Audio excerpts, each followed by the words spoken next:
Buenas tardes. Continuando con el programa Open Access Week 2014, tenemos como siguiente expositora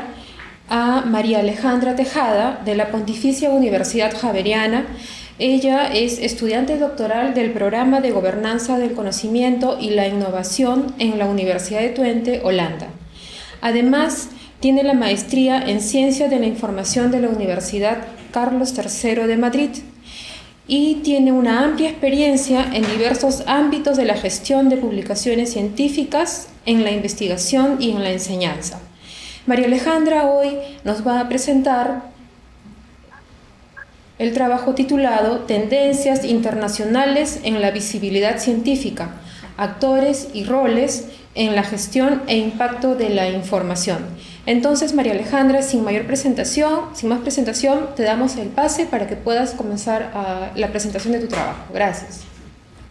Hola, buenas tardes para ustedes. Muchísimas gracias por esta invitación. Para mí es un gusto y un honor poder estar con ustedes. Bueno, como bien ustedes lo decían, mi presentación está muy relacionada con el tema de las tendencias internacionales en la visibilidad científica.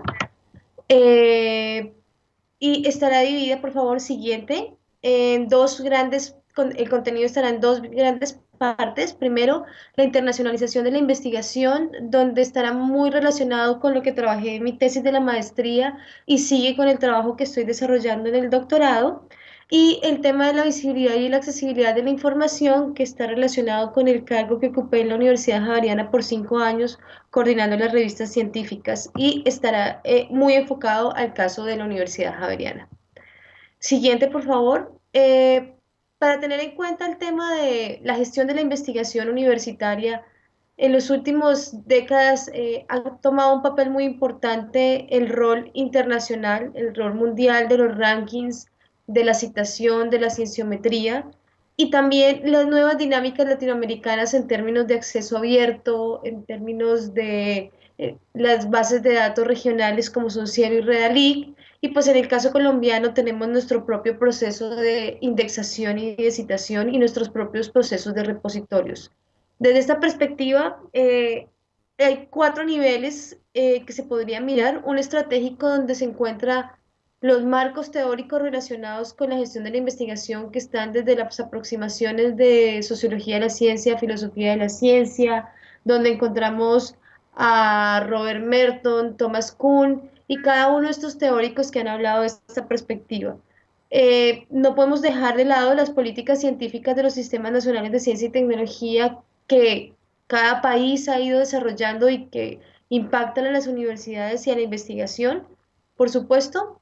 En el nivel táctico encontramos los indicadores de investigación que están ya los que adopte cada país en su respectivo desarrollo, los que adopten las instituciones como incentivos y los que vienen relacionados con la cienciometría, la bibliometría y los rankings.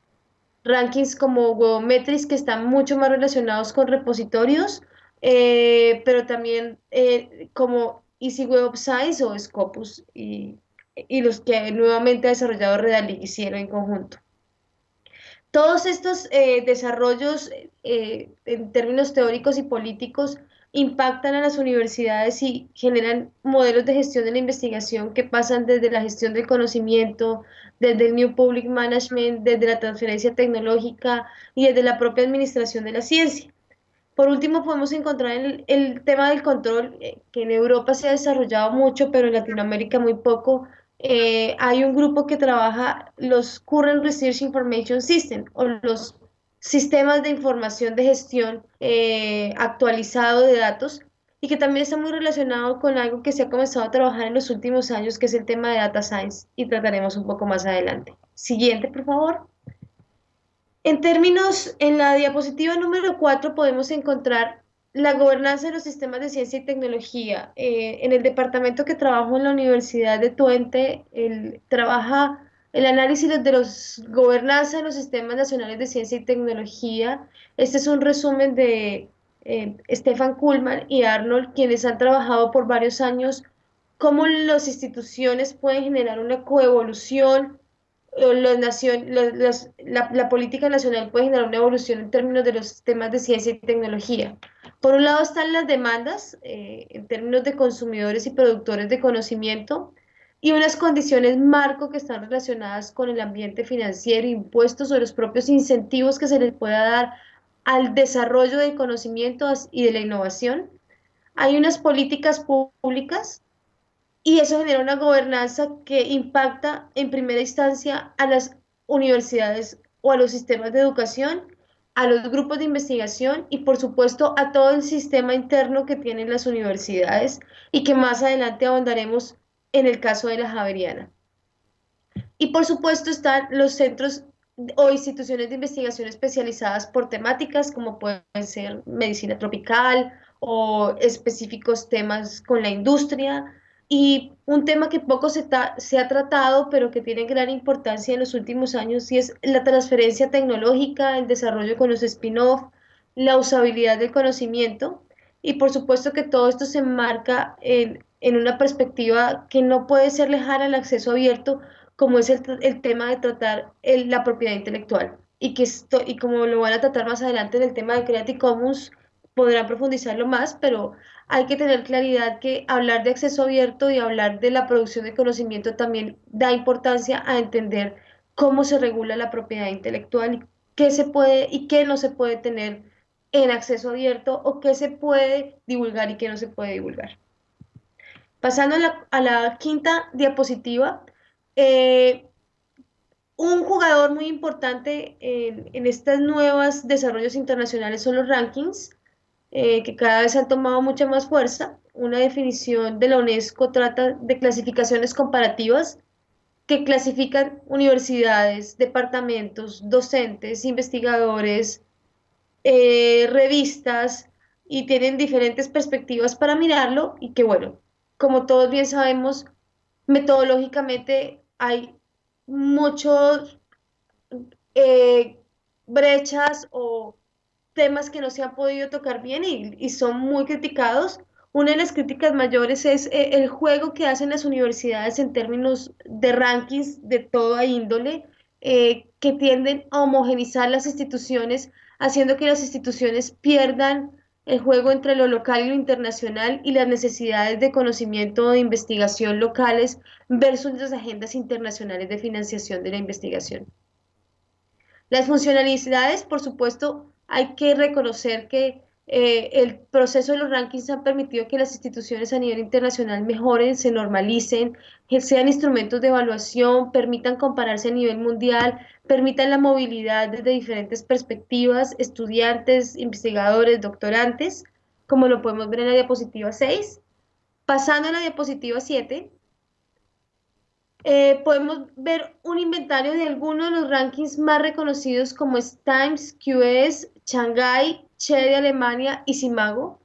En términos de investigación, que es el tema que nos atañe desde la perspectiva de los repositorios y la producción de conocimiento, ocupa un papel muy importante los indicadores cienciométricos y la producción en sistemas como los que se meten dentro de las bases de datos como DISI y Scopus. Como bien lo notaba el conferencista anterior, ha sido una gran ayuda que se haya creado este movimiento de acceso abierto porque tiene la doble tributación. Los países pagamos en la investigación, pero además luego la colocamos en estos sistemas de bases de datos cerradas y debemos pagar para poder acceder a ella. Lo que no se ha podido desarrollar dentro de los grandes repositorios todavía es tener los mismos instrumentos de medición o los mismos instrumentos de búsqueda búsquedas eficientes que permitan hacer análisis mucho más refinados para los usuarios finales y que es uno de los retos que se tienen dentro de la perspectiva de los repositorios. Pasando a la diapositiva número 8, podemos ir un poco más a fondo sobre los indicadores que se identifican en términos de investigación, donde la reputación, los términos de comunicación y producción científica, los proyectos de investigación y el ingreso a la industria o la tercera misión de las instituciones juegan un papel muy importante y que no debe ser desconocido por las unidades de investigación y por las unidades productoras de conocimiento en las diferentes instituciones. Pasando a la diapositiva número 9, la autora Hazelcorn, que ha hecho bastantes investigaciones sobre los casos de gestión de investigación en las universidades en Europa, muestra diferentes modelos de indicadores de investigación que por supuesto parten desde la financiación, porque los financiadores son los que colocan el funding de la investigación, son los que definen la agenda temática, pero también definen los outputs específicos que se trabajan, ya sea desde la perspectiva de publicación, ya sea desde la perspectiva de divulgación o patentes o productos de innovación o spin-off o el que se defina por la propia agenda o el propósito específico al cual quiera impactar esa investigación. Pasando a la diapositiva número 10, un último estudio hecho en Colombia con referencia a la estructura nacional del sistema de innovación, pero que casi que puedo asegurar que es una problemática que tenemos en Latinoamérica en general, es que los incentivos que tenemos en términos de las universidades no están directamente relacionados con los incentivos que se tienen en algunos otros lugares de la sociedad, como son las empresas, o todavía hay una brecha de interlocución en términos de la absorción del conocimiento o del uso del conocimiento. En el caso de Colombia y en este estudio hecho por el Departamento Nacional de Planeación en Colombia, lo que se ve es que los incentivos típicos de la investigación son publicaciones, certificaciones y prestigio académico, pero no van directamente relacionados con lo que se liga a la empresa o con el gap que se podría encontrar en términos de transferencia tecnológica. Y ahí es donde está uno de los principales retos del acceso abierto, es poder descubrir cómo realmente el conocimiento puede ser usable, cómo se logra la transferencia tecnológica y cómo se pueden impactar diferentes stakeholders que no hablan exactamente el mismo lenguaje de la investigación, pero que sí es importante para ciertos sectores, como puede suceder muy claramente en el sector de la salud, donde la investigación rápidamente toma un impacto en los pacientes o en los usuarios finales. Pasando a la diapositiva número 11, Calón hacia el año 95, que ha sido un gran sociólogo de la ciencia reconocido, hizo el ciclo de la producción del conocimiento y creo que esto tiene un papel muy importante y sigue siendo muy vigente en términos de la producción de conocimiento desde la perspectiva de los pares evaluadores, desde la perspectiva de los criterios de análisis, desde la perspectiva de la agenda de financiación y desde los productos finales que salen, que impactan los repositorios, las revistas, los blogs o las diferentes formas de visibilización de conocimiento y accesibilidad del conocimiento. Entonces, esto impacta claramente la misión de una institución en términos de qué conocimiento se quiere producir, para qué se quiere producir, a quién se quiere impactar, se quiere cumplir una agenda internacional de financiadores, se quiere cumplir una agenda internacional de rankings o se quiere cumplir como últimamente lo ha hecho universidades como Arizona State University, se quiere cumplir a un caso específico de necesidades regionales y locales. Y eso define también el comportamiento del repositorio. ¿Cómo hacemos para que las comunidades que solucionan los problemas de nuestra región puedan usar el conocimiento que tenemos dentro de nuestros repositorios y pueda ser digerible para diferentes funciones, ya sea de política pública o ya sea para definir casos específicos, violencia, agricultura, etcétera? Cada uno de los casos que sufrimos en Latinoamérica que son tan específicos por regiones y países, hasta por localidades específicas. Pasando a la diapositiva número 12, tratando de asemejar un poco a Calón, pero mirándolo desde una cadena de valor académico, es claro que los gobiernos colocan unos lineamientos de investigación y al final las instituciones, desde su perspectiva, experticia y su misión, toman una decisión de cómo van a manejar su producción de conocimiento y cuáles van a ser sus productos finales y cómo van a posicionar su producción científica dentro de los repositorios, dentro de Webometrics y dentro de los sistemas internacionales, pero también define cómo va a ser esa cadena de desarrollo de su red de conocimiento, de sus colegios invisibles y de su estructura en términos de publicación. Por eso preguntas de cómo se crea valor en la gestión de conocimiento de una institución, cuándo se crea el sistema de gestión de investigación de una institución, cuántas facultades hacen investigación y qué clase de investigación, hay una agenda clara en una institución sobre la investigación que se maneja y cuáles son las comunidades que se desarrollan alrededor de eso. La universidad tiene claro, que es un nuevo término que se está manejando mucho en términos de gobernanza del conocimiento, que es el Governance Network, cómo se desarrolla la red de gobernanza de conocimiento institucional que permita trabajar con las redes de conocimiento internacionales en términos de colaboración, pero también en términos de colaboración nacional. Y aquí hago alusión a un texto que salió publicado esta semana en la Unión Europea, que les recomiendo bastante. El texto se llama El Libro Blanco para empoderar a los ciudadanos en términos de la ciencia. Y entre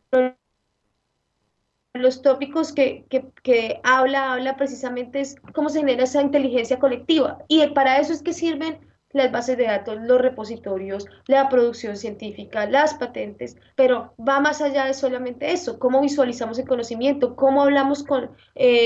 las comunidades sobre él, hasta dónde llegamos con él. Y eso significa que de cierta manera en estos años en Latinoamérica hemos desarrollado unas capacidades, unas habilidades y unas tecnologías en términos de recursos humanos y de infraestructura que tenemos que comenzar a ver más allá en términos de las dos grandes variables que están afectando el mundo, que es la tecnología y hace que lo que tengamos de conocimiento se vaya modificando cada vez más. Es decir, no es lo mismo hablar de la revista de hace 30 años, que era una revista en papel, o de la producción de conocimiento cuando eran catalogación y solamente se hacía la catalogación, a cuando hemos pasado a unos sistemas absolutamente dinámicos y estos sistemas han comenzado a generar interrelaciones y análisis de información. Eso significa que la tecnología va a seguir impactando y casi que como está sucediendo en Estados Unidos con el modelo de Plus One,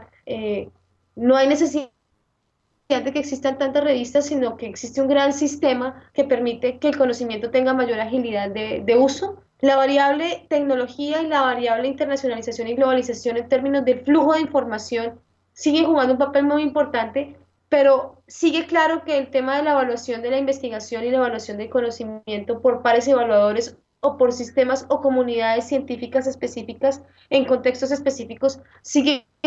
jugando un criterio muy importante, pero que sin embargo sigue estando fragmentado en nuestros países en Latinoamérica. Pasando a la diapositiva número 13, Vincent Lactwin de la OSD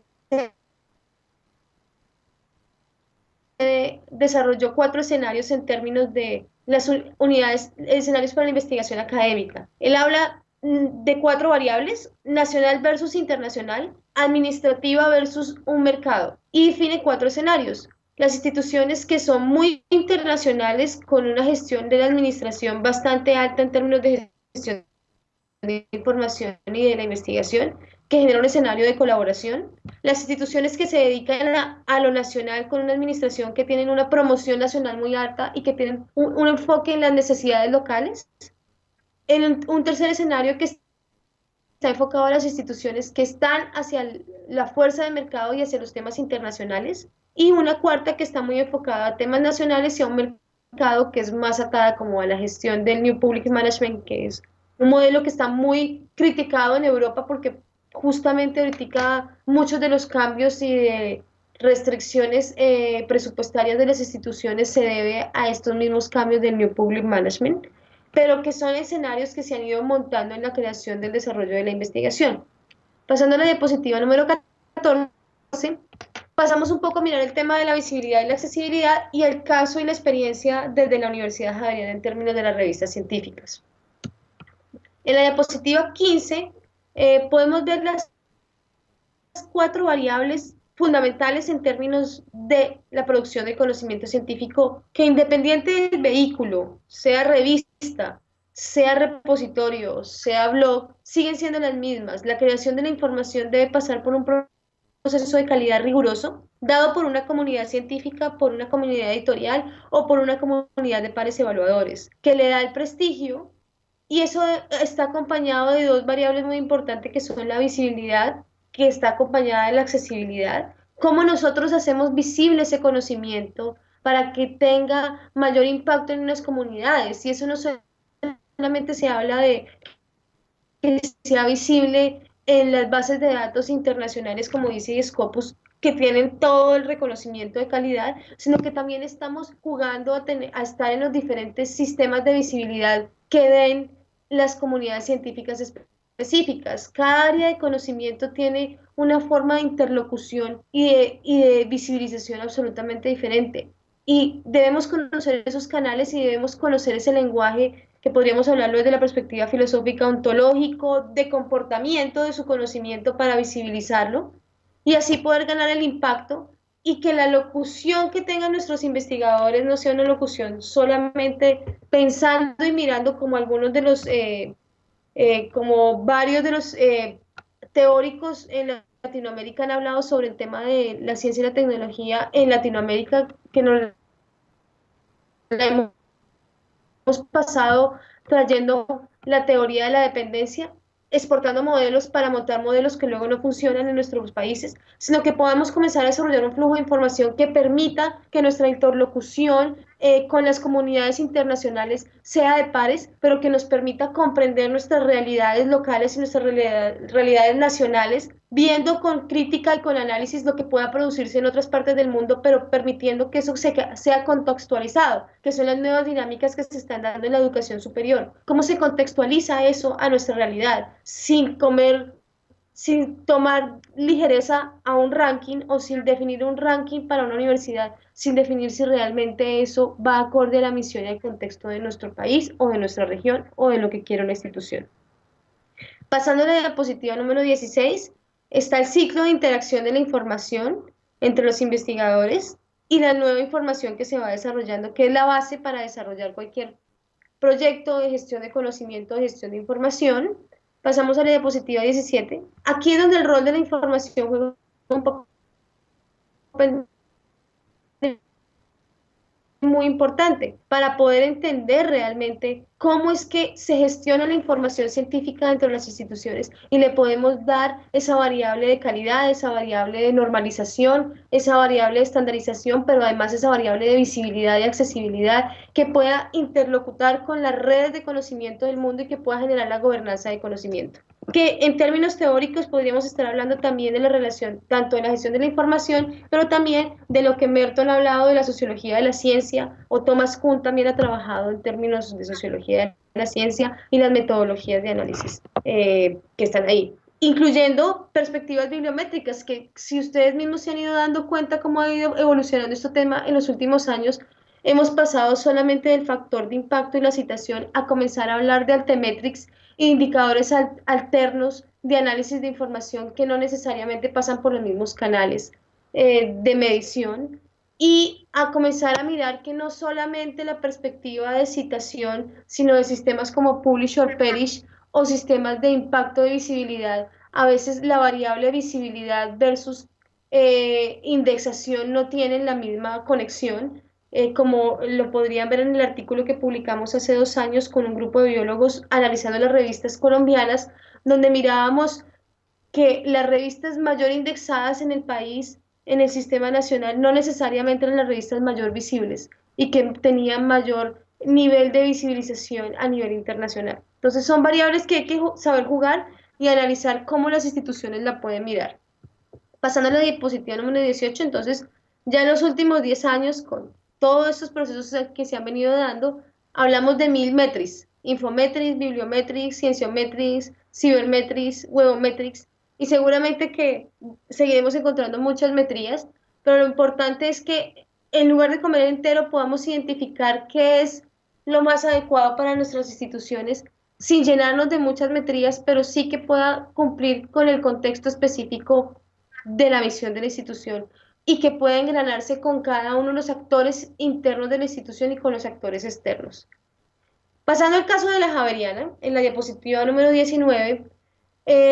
mi experiencia en la universidad comenzó en el año 2007 y duró hasta el año 2011. Aquí tengo un poco recopilado lo trabajado en estos años. Realmente el trabajo o la propuesta primera era, a esa época el país estaba metido en la indexación de las revistas a nivel nacional en aras a la indexación internacional. Entonces la propuesta de trabajo fue indexar las revistas, eh, con todo lo que detrás de eso pueda verse en estos momentos en términos de política, porque hacia su momento la política pedía que los sistemas de acreditación del país permitieran que las revistas se indexaran. Años después, cuando ya se terminó mi labor y comencé a irme a este proceso de estudio, lo que pasó fue todo lo contrario. Cuando al año 2009 llegó todo el proceso de internacionalización con los procesos de ISI, Scopus y los niveles de citación, la dinámica de revistas cambió y más que tener revistas nacionales, se pidió que la producción científica de los investigadores apareciera dentro de los círculos de las bases de datos de ICI y Scopus. Esto tiene de largo y de ancho muchas perspectivas de discusión, porque pasamos de ser un país de 500 revistas actualmente a un país que solamente quiere quedarse con revistas indexadas en ICI y en Scopus. Entonces, pues hay capacidades que se pueden estar perdiendo, pero hay capacidades que hay que analizar de fondo qué es lo que está pasando en esa perspectiva en el país. Entonces, mi tarea fue realmente comenzar a trabajar con los diferentes stakeholders o actores internos y externos a la institución. Los primeros actores son los decanos y los editores de las revistas para conocer las comunidades específicas de cada área de conocimiento. Y los externos comenzar a dialogar con los procesos nacionales de indexación, con los diferentes partes del proceso de indexación y del proceso editorial, pares evaluadores, correctores, diagramadores, diseñadores, para mejorar todo el proceso, tanto en términos tecnológicos en Internet como en términos físicos de la revista en papel. Y al mismo tiempo comenzar un proceso de capacitación, porque mucha gente ha comenzado en este proceso de manera empírica, hemos comenzado de manera empírica y hemos ido profesionalizándonos, pero la idea de unirnos en profesionalización permite que el aprendizaje, la curva de aprendizaje sea más alta y que podamos ir profesionalizando la labor que se haga en términos de gestión de información y gestión de conocimiento. Y paralelo a ello, empoderar a los actores internos de la institución, pero también empoderar a los actores externos como fueron las bases de datos de Redalyc, de Cielo, Public Knowledge Project y OJS con el proyecto de los Open Journal System. Comenzamos a llevarlos a hacer consorcio con otras universidades para dictar capacitaciones, a desarrollar, a trabajar cosas en conjunto con otras instituciones que nos permitiera que el trabajo se fuera mucho más organizado, uniéramos esfuerzos y permitiéramos avanzar a varias instituciones al mismo tiempo. Pasándole de diapositiva 20, del año 2007 que teníamos 28 revistas en la universidad, pasamos a tener 32 en el 2010. En esa época la editorial, que era donde estaba creado el cargo en el que yo estaba, en la coordinación de revistas científicas, pasó de 4 revistas a 23, a editar 23 revistas. Pasó de tener 9 revistas indexadas a nivel nacional a tener 21 revistas indexadas y pasó de estar con 2 revistas en Cielo a tener 10 en Cielo. Pasó de tener 0 revistas indexadas en Easy Thomson Reuters a tener 2 revistas y hicimos el proceso de indexación de 13 revistas en Easy, que para esta época ya tenemos 5 revistas en Easy. Y en Scopus pasamos de tener 2 revistas en Easy a indexar 8 que tenemos actualmente, pero en su momento se hizo el proceso para indexar 10. ¿Qué se hizo detrás de eso? Generar competencias, como ustedes lo pueden ver en la diapositiva 21, trabajar con los diferentes actores, hacer benchmarking de cómo funcionaba cada área de conocimiento y más allá de cumplir una plantilla de cómo se debe hacer un artículo científico o cómo se debe indexar una revista, fue conocer el comportamiento de cada área de conocimiento, comprender el lenguaje, comprender la estructura, los pares evaluadores, y así permitir que se formara en términos de calidad editorial, calidad científica, visibilidad, accesibilidad, creación de las redes de conocimiento y de las redes y de la gestión administrativa desde el lenguaje específico del área. Porque si no lo hacemos así, estamos matando las áreas de conocimiento y estamos permitiendo que no se desarrollen. Y luego al final un proceso de control de calidad y un proceso que permita generar una estrategia de incentivos en todo el organismo. Para nosotros fue vital trabajar en conjunto la editorial, la biblioteca y la oficina de investigación de la institución.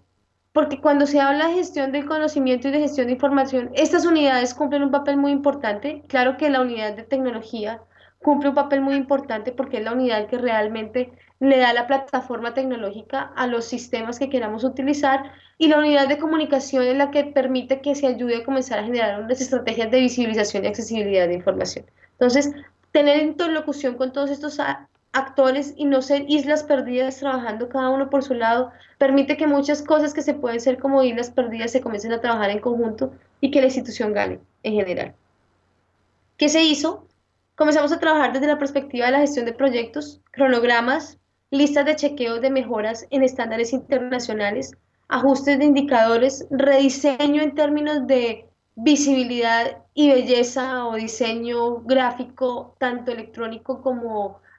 físico, y programas de estandarización en búsqueda de normalización de información para todo el tema de citación, para todo el tema de los buscadores, mejora de correctores de estilos especializados por áreas de conocimiento, implementación del sistema de Open Journal System, elaboración de indicadores cienciométricos por las revistas, análisis de cada revista en términos cienciométricos y procesos de derechos de autor. Este tema es vital porque además aquí entra a jugar otro actor muy importante y es el actor de qué sí se debe publicar y qué no se debe publicar cuando queremos llegar al otro lado de la moneda, que es la transferencia tecnológica, cuando queremos llegar al otro lado de la moneda, que es el producto, el software, la patente. Y hace un par de años publicábamos todo por publicar. Y ahí es donde tenemos que tener mucho cuidado cuando hablemos de transabilidad del conocimiento y transabilidad de información. Porque de una u otra forma estamos muy alegres con el acceso abierto, pero debemos mirar qué es y qué no es prudente cuando queremos hablar de usabilidad y cuando queremos hablar de transferencia de conocimiento o de business intelligence. Voy a ir un poco más rápido. Eh, la 23 es un poco en la lista de las revistas de la universidad y definir disciplinarias. La cosa disciplinaria es muy importante. Paso a la 24 rápidamente. El proceso de indexación, que ya un poco les conté, para ir un poco más rápido. La 25 están las estadísticas de crecimiento. En la 26 los diferentes directorios y bases bibliográficas, que más que analizarlo por los típicos lugares generalistas o regionales, hay que ver la visibilidad por las áreas de conocimiento. No es lo mismo estar en, por decir algo, estar en Ulrich, que es un directorio general, a estar en Chemical Abstract para una revista de química o estar en Philosopher Index para una revista de filosofía. El que te lee es el que te lee, y más que un número de citación que tiene tantas críticas desde la perspectiva de la filosofía, de la sociología, de la ciencia y desde la misma gente que trabaja en el mundo editorial, el tema es que a ti te reconoces porque una comunidad te reconoce, ese colegio invisible te conoce, el colegio invisible de tu región o el local, y eso no está relacionado muchas veces con una cita o con un factor de impacto. Ayuda, es un número y ayuda a los policymakers o a los tomadores de decisión en términos de evaluación, pero no necesariamente está relacionado con ello. Pasando a la 27 es un resumen en términos de indexación de la institución, pasaría a la 28. Entonces es clave tener claro la accesibilidad, la visibilidad y la divulgación. Y los actores internos de la institución deben saber cómo juegan una estrategia que vaya enfocada a que la gestión de información y la gestión del conocimiento de la institución normalizada tenga ese aspecto, tanto en términos de investigadores, grupos de investigación y la producción final o los outputs final en relación con la misma financiación. ¿Cómo está creada esa cadena? ¿Cómo analizo la cadena de información? ¿Cómo analizo la cadena de innovación, la cadena de producción de conocimiento y cómo esa cadena la normalizo, la estandarizo y la visibilizo y juego todos los actores para que se engranen? Esa es la clave. Equipos de trabajo, tecnología, estructuras de financiación donde cada uno juegue un rol, pero que ese juego sea engranado en cada una de las partes, los stakeholders internos y externos que juegan un papel importante, y aquí es donde entra el tema del governance network, cómo yo gobierno una red y cómo esa red conozco los intereses y los poderes de cada uno y genero relaciones y extiendo redes de una manera que podamos hacer juegos gana-gana con cada una de las partes. Está la red de conocimiento, cómo se construyen en la 31. Y para mí, en el slide número 32, están los puntos más importantes para mí. Después de estos años de trabajo en las revistas científicas, la Asociación de Editoriales Universitarias de Colombia me pidió hacer un artículo que me costó mucho trabajo hacer en términos de entender las tendencias de las revistas científicas colombianas, pero finalmente me salieron unos puntos claves en su momento. Claramente esto también ha ido avanzando, pero están y son las dinámicas que se tienen que tener en cuenta. Primero, lo digital, la migración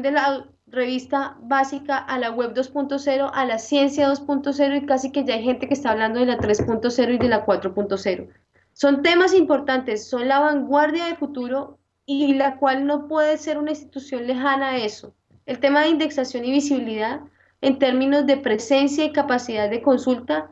en todos los canales de difusión posible, de buscadores, de redes sociales, pero además que sea normalizado, que sea analizado, que sea pasado por criterios académicos. En el slide número 33 están las siguientes variables. Open Access versus Copyright. ¿Qué es ruta dorada y qué es ruta verde? ¿Cómo yo defino en términos de Creative Commons en dónde estoy en términos del conocimiento que estoy produciendo? Los repositorios institucionales, ¿qué interoperabilidad tienen con los repositorios nacionales y con los repositorios regionales e internacionales? ¿Cómo estoy generando esa interoperabilidad y cómo estoy haciendo un governance knowledge en esa perspectiva? El tema ético, el de los plagios, a veces por la acelere de producir conocimiento y estar dentro de los indicadores, se nos pasa todo el tema del plagio y casi que si nos dedicáramos a hacer una tesis doctoral en términos de plagio, podríamos encontrar muchas cosas complejas en Latinoamérica, de refritos, cosas que se republican y que un pedazo se publica en un lado y se publica en el otro. Los modelos de economía sostenible, porque estamos muy felices con el tema de acceso abierto, pero ¿cómo se sostiene eso? ¿Sí? ¿De dónde vienen los recursos y hasta cuándo van a durar? Y toda esta infraestructura, ¿cómo se mantiene? Los estándares, estándares internacionales, estándares nacionales, la apropiación social del conocimiento, cómo hago que ese conocimiento le llegue a lo local, a lo nacional, a lo global, y los temas que a mí más me gustan, el tema de vigilancia tecnológica, el tema de inteligencia de negocios y la minería de datos. No sé si estoy cruzada de tiempo. Problemáticas a discutir, impacto de conocimiento, produce o reproduce conocimiento, para quién y para qué se hace la investigación, cómo construyo los colegios invisibles, el tema académico y el reconocimiento de los pares, privado versus público, qué conocimiento puede ser público y qué conocimiento puede ser privado, cómo se construyen los canales de comunicación científica, cómo creo las sinergias locales, nacionales e internacionales, todo el tema de derechos de autor, todo el tema de democratización de conocimiento, la visibilidad y los indicadores de impacto. Todo esto hay que mirarlo con lupa, pero más que seguir ese afán de números y de indicadores, es cumplir con realmente la misión y el engranaje, porque hay muchos que no hacen tanto, pero que cumplen a un contexto. Los números hay que analizarse. En parte de la tesis de la maestría, que por tiempo no puedo mostrar acá, es mirar cómo realmente hay instituciones en muchos países que se han centrado a tener un engranaje mucho más sensato a los contextos y más diversificado en sus términos de sus indicadores de incentivos, porque los indicadores son incentivos, incentivos que están atados a dinero, a salarios y a financiación. Y todo ese panorama global hay que mirarlo. Tal vez pueda parecer un jardín de muchas flores, pero pues hay que mirar el bosque entero para poder ir mirando cómo se engranan todos los árboles dentro del contexto que se debe analizar y poder llegar a tener un buen proceso de gestión de información, de gestión de conocimiento y de gestión de la investigación y posicionamiento de una institución. Con esto les agradezco mucho y bueno, abierta a preguntas y comentarios. Mil gracias. Muchas gracias, María Alejandra, por tu presentación tan interesante. Sí, tenemos aquí algunas preguntas. Ok, bueno, yo sí tengo algunas preguntas que quisiera hacerte. ¿Qué estrategias y qué características se encontraron en los científicos sociales, ¿no? Porque los científicos sociales tienen un perfil diferenciado de otros científicos, como por ejemplo de las ciencias exactas. Entonces, ¿qué peculiaridades se encontraron en ese tipo de científico social que ayudaron o que permitieron hacer el cambio de, por ejemplo, de una revista local a una revista científica, de una revista publicada en papel a una revista digital? Nosotros hicimos un ejercicio muy bonito que siempre recordaré con mucho cariño con todas las 32 revistas de la institución. Cogimos las bases de datos, todas las de acceso abierto y las de cerrados, hicimos un inventario de las revistas que existían con el editor, que es una persona con doctorado experta en el tema, y nos sentamos a hacer una especie de benchmarking y analizar todo en términos de formato, en términos de calidad editorial, en términos de calidad de científica, en términos de los canales de comunicación, del vocabulario, de la ontología, como hablarían los filósofos de la ciencia, y identificamos cómo podíamos estar engranados dentro del sistema. Claro que teníamos una cosa muy importante, sabíamos claramente cuáles eran los estándares internacionales, los estándares específicos de indexación de ICI, Scopus. Hicimos una gran base de datos con una gran lista de chequeo con todos los indicadores y requerimientos que pedía ICI, Scopus, Redalix, Cielo, Latindex, todos los sistemas que al final todos se cruzaban con todos, como pasa con los repositorios. Y luego de que hacíamos eso, nos sentábamos a mirar qué sí y qué no, qué era interesante para esa área de conocimiento que el estándar no mostraba y que nosotros no podíamos dejar de hacerlo, y que además era importante para lo local. Aquí puedo contar muchas historias interesantes detrás de esto, y es que sigue siendo interesante ver que, por ejemplo, tenemos muchas revistas que son muy buenas que nunca fueron indexadas en ICI y en Scopus. Nosotros lo que hicimos fue hacer informes para todas las revistas y presentarlos a estos sistemas para que nos hicieran retroalimentación. La retroalimentación nos sirvió mucho como análisis. Por ejemplo, tenemos dos revistas en la universidad, que es la de Derecho Internacional, International Law, y la de Derecho Nacional, Universidad Jurídica. La revista de Derecho Internacional fue indexada porque cumple una agenda de, como diría la gente de EASY o de Web of Science, un hot topic que está haciendo interlocución con los diálogos internacionales, pero la revista de Universidad Jurídica, que cumplía con la regulación nacional y los análisis de sentencias y de temas de regulación específicas del país, no fue indexada, porque no cumple con la agenda internacional. Entonces, que eso no significa que no deje de ser un conocimiento importante. Y ahí es donde es el problema que tenemos realmente nosotros cuando nos ponemos a jugar este juego de indexación internacional, o este juego de estar en las agendas internacionales de financiación de la investigación, o de la indexación de la información. Y es que nos olvidamos que hay un juego local, y que nuestras agendas también tienen que cumplir una interlocución con las problemáticas nacionales. Entonces, lo que hicimos fue mediar, un proceso de mediación, y creería yo que es el mejor nombre para darle, entre lo que sí se podía como estándar internacional y que jugara un juego local para cumplir las necesidades. Y que si realmente no se indexaba la revista, pues nada, teníamos que comprender que hay juegos locales que tienen mucha importancia para nuestro país y que no juegan en las ligas mayores, por expresarlo de esta manera, en analogía. Entonces, María Alejandra, agradecemos mucho tu presentación, muy interesante. Los comentarios que vemos en el chat son realmente muy halagadores hacia tu exposición, así que esperamos contar en una próxima oportunidad contigo. Con gusto. Mil gracias por la invitación, ha sido un honor y les deseo mucha suerte en todo.